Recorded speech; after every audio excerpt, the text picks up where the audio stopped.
My research is engaged around precision ag technologies and precision ag practices, developing sensing systems, looking at different cameras, thermal cameras, multispectral cameras, using unmanned aerial systems. We are all geared towards, optimizing crop inputs. How can we increase efficiency?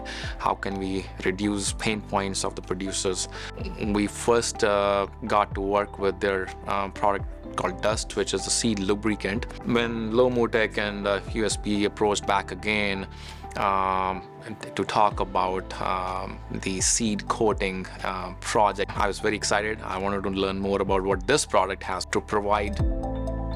For this study, we planted both corn and soybean. For corn, we have 2 different seed treatments, and for soybean, we have 3 different seed treatments. For corn, I think we planted somewhere in the range of 65-70 acres, and for soybean, we planted somewhere around 200 acres. 2 things we are measuring. We're gonna look at seed spacing, and we're gonna look at emergence. If these seeds can show themselves that they can flow through the system, they can give you the right singulation and the right spacing in the trench, I think we are good. Part of my responsibilities or my duties are to come here to take measurements, serious measurements from our experiments. We can measure space between plants, we can know the coefficient of variation that we have in the field. We can get the population we have in the field. Then we can compare that with our planting data. We can know the percentage of emergence we had. So it can be very precise and more accurate than any measured tape that you can get. Every day we come to the field, we learn something new, try to develop new technology for the American farmers. Is a great job always. After the planting day, we back to this field every day and we took different samples.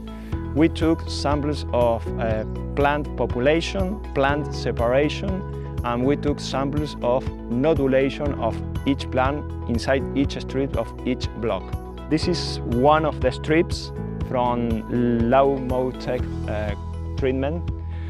And like we can see here, the load of pods on this plant is really good. For sure, this will be over the average yield of the rest of the field. I think code was comparable or slightly better in terms of its behavior in the metering system, and that is primarily coming from the aspect of how well the seed spacing was in the trench. From an emergence standpoint, there were no visual differences. I think from what we've learned in the first year, it's very exciting. I think code meets our expectation in terms of a product standpoint.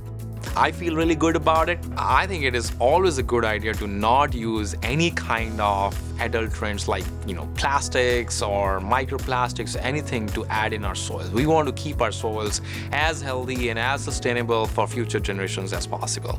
It's a liquid polymer which just coats on the seed itself. It will stay on the seed, abrade less, and provide all the benefits of what it was supposed to do. European markets have timeline. So 2023 is a year when they are going to require products which are all free from microplastics, products which are safer, greener for the environment. So I think this will be the right product for the requirements from environmental or from a regulation standpoint. It will drive the market. It will drive the conversation. If US has to follow suit and if US sets up similar standards, I don't think we have any other product in the market to support that kind of thing. I don't know, I always want to take a lead. Why are you waiting for someone else to tell me that you should be doing this, right? I think this is the right thing to do. But I also want to say that it says coming from soy protein, which is a US soybean. So I think it just helps everyone. I think that's a huge advantage. So I think people are gonna look at all of that as a package.